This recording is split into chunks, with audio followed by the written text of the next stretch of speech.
నమస్తే welcome to TV 999 news. Mancherial జిల్లా కన్నేపల్లి మండల్ జనకాపూర్ గ్రామ పంచాయతీలోని బస్టాండ్ ఏరియా గణేష్ మండల్ విగ్రహదాత అనంతుల అభిలాష్ శరణ్య గత 3 సంవత్సరాల విగ్రహ ప్రతిష్టాపన చేయడం జరుగుతోంది. కార్యక్రమంలో జలపతి బోర్గం, బింగి శేఖర్, మంచాల రవి, కొల్ల శ్రీనివాస్, అల్లి ప్రశాంత్, మల్లెలు పాల్గొన్నారు.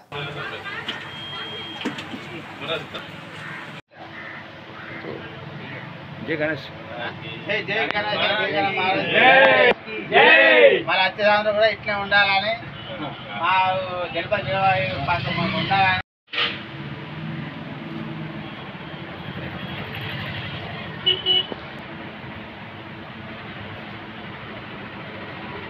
जनकापुर ग्राम पंचायत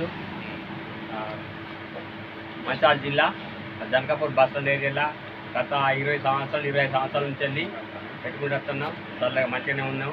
ప్రతి సంవత్సరం మంచిగా అందరం కలిసి వినాయకుడిని మంచిగా అందరం పెట్టుకుంటున్నాం. మంచిగానే చేసుకుంటూ మంచిగా ఉంటాం.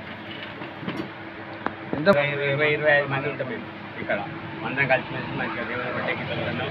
గత 20-25 సంవత్సరాల నుంచి వెళ్ళి మంచిగా జరుగుతుంది మాకు. అందుకనే ఆ దేవుని నమ్ముకొని ప్రతి సంవత్సరం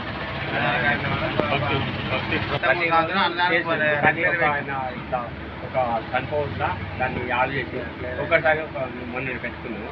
ప్రతి సంవత్సరం డైలీ నడిపించినాం అన్నదాన్ని. అది సంవత్సరం కొంచెం ఇట్లా పక్క వాటి ఆగిపోయి ఈ సంవత్సరం ఒక్కసారి మాకు పెట్టుకున్నాం. మంచిగా మాకు చల్లగా దేవుడు మాట్లాడుతున్నారు. వాటి చేసుకోవాలని చేస్తున్నాం.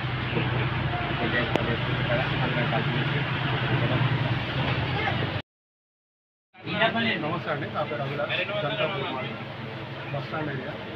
గత 3 సంవత్సరాలుగా విగ్రహదాత జనకాపూర్ బస్ స్టాండ్ ఏరియా దేవుణ్ణి మన భక్తి శ్రద్ధలతో పూజించి అన్ని చేస్తే అందరికీ బాగుండాలని చెప్పి అంతా చేయడం జరుగుతుంది. దేవుని విగ్రహ ప్రతిష్టాపన చేసినప్పటి నుంచి ఇంట్లో అందరికీ ఆరోగ్యంగా ప్రజలందరికీ వాళ్ళ మీద పంటలు బాగా పండడం కానీ చాలా బాగా జరుగుతుంది. గత 3 సంవత్సరాలుగా విగ్రహ ప్రతిష్టాపన చేయడం జరుగుతుంది. ఈ దేవుడు ముందు అవకాశం కల్పిస్తే మరికొన్ని సంవత్సరాలు కూడా చేయడం జరుగుతుంది. అంటే 3 సంవత్సరాలుగా ఫస్ట్ జనకాపూర్ ఏరియా బస్ స్టాండ్లో జలపతి గారు అని చెప్పి స్టార్ట్ చేయడం జరిగింది. ఫస్ట్ ఇక ఊళ్ళో ఒకటే విగ్రహం ఉండే జలపతి గారు ఫస్ట్ ఇటు వాడకు మనం కూడా మన దేవుని ఇక్కడ ప్రతిష్టాపన చేద్దామని చెప్పడం జరిగింది. ఇక తను ఫస్ట్ స్టార్ట్ చేసిన కాడ నుంచి ఇప్పటికి 15-20 సంవత్సరాలు అవుతుంది. ఇది కొనసాగు చర్యగా ఇట్లా జరుగుతూనే ఉంది. వీళ్ళు ఉన్నప్పుడు మేము తర్వాత చిన్న పిల్లలం ఇట్లా వ్యవస్థ నాకు మంచిగా అనిపించి ప్రజలందరికీ బాగుండనిపించి యూత్ అందరు కలిసి ప్రజలు వాడకస్తున్న ప్రజలందరూ కలిసి తలొక చేసి దేవుణ్ణి మాత్రం ఘనంగా నిర్వహించడం జరుగుతుంది ప్రతి వినాయక చవితి. ఇది అందరికీ బాగా అనిపించి మంచి అందరూ కలిసి కట్టుగా చేయడం జరుగుతుంది. దాతలందరూ ఒక ప్రసాదం ఒకరు, విగ్రహం ఒకరు, దానికి దేవునికి సంబంధించిన ఐటం కాబట్టి అందరూ చేయడం జరుగుతుంది. చాలా బాగా నిర్వహించడం జరుగుతుంది. 1000 పాటు ఒక 20,000 దాటుతుంది. కలశం కూడా 15,000 దాటిపోతుంది. భగవంతుడు ఈ సంవత్సరం మరి ఎప్పుడో చూడాలి. ఈ సంవత్సరం మరి కాసేపటితో ఇలా చేయడం జరుగుతుంది.